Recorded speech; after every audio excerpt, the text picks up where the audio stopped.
So if there's one team that might be the hardest to pin down heading into the 2025 season, it might just very well be the Minnesota Vikings. Like, I feel like everybody's got an opinion on them, but very few people actually say they have a grasp on what this team is going to look like once we get to October. It's almost like every strength this team has comes with a built-in asterisk. Every upgrade has a counter argument. Every weakness, well, there's an argument it might not even be that weak. And I think the heart of this uncertainty comes from the very real questions that aren't just going to define the Vikings season, but the entire NFC North. First off, let's start with the obvious question. What the heck are we going to get from JJ McCarthy? Because listen, I know the rookie hype train is a powerful thing, and I'm not here to pour cold water on what JJ brings to the table, but there's a difference between being excited for the future and expecting him to take over and be great and lights out from day one. And even if he does, the range of outcomes is very wide. Like, literally anything can happen.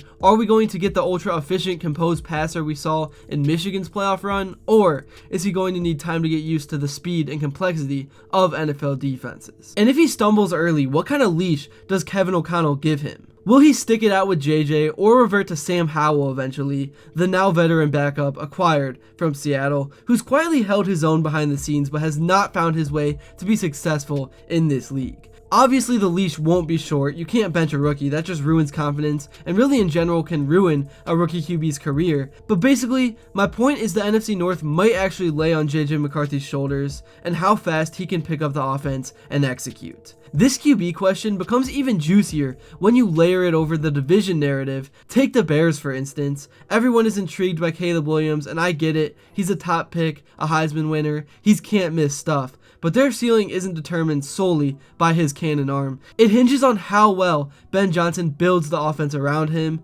Johnson beat Brian Flores twice when he was in Detroit, running an offense that neutralized that blitz-heavy scheme. But Chicago's cast isn't Detroit's cast, and Caleb is a high-miss, improvisational instinct guy. He's not exactly prepped to get the ball out quickly into tight windows. How that specific chess match between Ben and Brian unfolds could swing their split when these two face off in week 1 and again later in the year. So that brings us to the second question. What happens when Minnesota's defense has its back against the wall? Because Flores is back for year 2, he's presumably psyched to unlock what went sort of dormant or wrong late last year, but let's be honest, when things went sideways, they went really sideways. They leaned on starters, pulled rotational guys, and abandoned what was working mid-season, and that needs to change. This defense is built on depth, guys like Dallas Turner, Byron Murphy, Harrison Phillips, and they need to be a part of the answer, not emergency fillers. Minnesota has shown all the flashes that we've needed to see. The question is, do they sustain it when the lights get bright? Because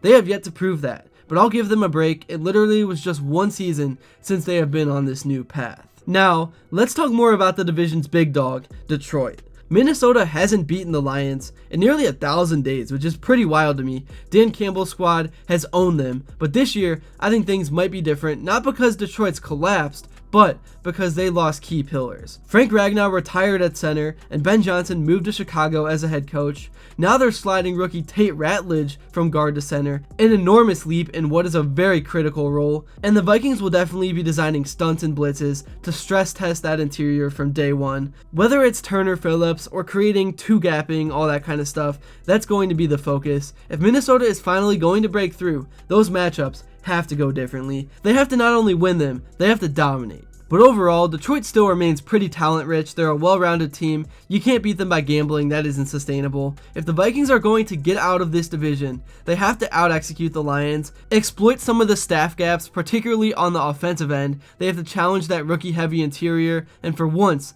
get defensive stops that they've failed to secure in recent years. And what about the offense? Let's switch over and talk about that for a little bit. Justin Jefferson and Jordan Addison are obviously still the two bona fide stars kind of on the front end, even though Addison has had his issues. But when those two are healthy, life is tough on opposing secondaries. But, and it's a big one, what's the plan when teams double and focus on shutting them both down? If McCarthy doesn't have a reliable third option, whether it's TJ Hawkinson, a back in the passing game, Naylor, or quality early down runs from the backs, you end up overloading your top two, and that becomes very predictable. Secondaries are going to lean physically and try to disrupt the timing, especially teams like Green Bay and Chicago in the division, and if Minnesota can't sustain production beyond their top two, as they were able to do for a lot of this past year, then they'll pay for it, but I think they will will be just fine personally. They have the talent, they have the depth, they have the coaching. It's just about executing, as I've kind of been talking about. Speaking of the Packers, they got swept by Minnesota last year for the first time in years,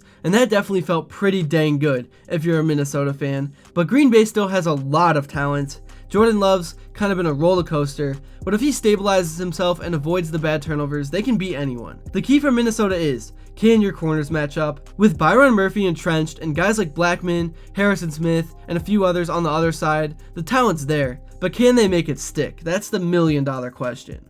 On defense, in terms of Green Bay, their secondary is volatile. It's not lockdown, but you can't walk over them. Winning those one-on-ones is how I think Minnesota can break through, period. So let's zoom out for a second. The biggest question might be, can Minnesota evolve mid-season? Because the last 2 years, they've shown flashes of in-season adjustments, 3-man front tweaks in 2022, D-line rotations in 2023, but when the heat came, especially late in the playoff push, they slipped back. They fell into some of those habits that cost them. That's a Kevin O'Connell thing, not a knock, just real talk. And this year, if Minnesota is going to turn 14-3 into a Super Bowl run, they've got to be sharper, deeper rotations, they've got to trust more in what opened them up space in October. They need to not retreat to what feels safe when it gets hard. So yeah, there are more questions than answers, but there's also a real path forward. McCarthy needs to be clicking by week 4 or 5. Flores has to trust in Turner and Phillips to generate pressure. Addison and Jefferson staying healthy, while Hawkinson or Naylor becomes the reliable third piece. That's a big thing. O'Connell learning from past slip-ups. If all that clicks, then boom. They can absolutely own the NFC North. I think that is just stating the obvious. But until then, they're still one of the most unpredictable teams in football, and that's both terrifying and also exhilarating. Recently, Justin Jefferson spoke about what he thinks and expects for 2025, and he had some great things to say, so here were some of the main clips. I learned a lot, man. You know, just not really being in the off-season program that much for the beginning of my career. You know, just having this as my most time I've ever been in the off-season, you know, it was good. You know, just being able to be around the guys, being around the quarterback, learn from the guys, and really just trying to get him to understand that I'm here. You know, just I'm here to, you know, just conversate about, you know, the different things that he see on the field, and I'm also there for him off the field as well. Just being a friend, a guy that, you know, understands his position, understands that he has a lot, you know, going on. So it definitely was great just to be around him during these OTA sessions. That's really all I have to say for this video. Thank you all so much if you made it to this point. Let me know in the comments below what your expectations are for the Vikings in 2025. Are they going to be better than 14-3, or are they not going to care that much about the regular season, and are they going to focus on the postseason and winning when it truly matters? And also, what do you think about JJ McCarthy? Is he ready for the challenge, or do you think it's going to take time for him to develop? Those are all the main questions heading into this season, but nonetheless, it is going to be entertaining to see what the Vikings can do. Please be sure to drop a like and subscribe if you have not yet, because your support truly does mean the world. And then hit that post notification bell so you never miss another future Vikings upload. And until the next one, I will see you all later.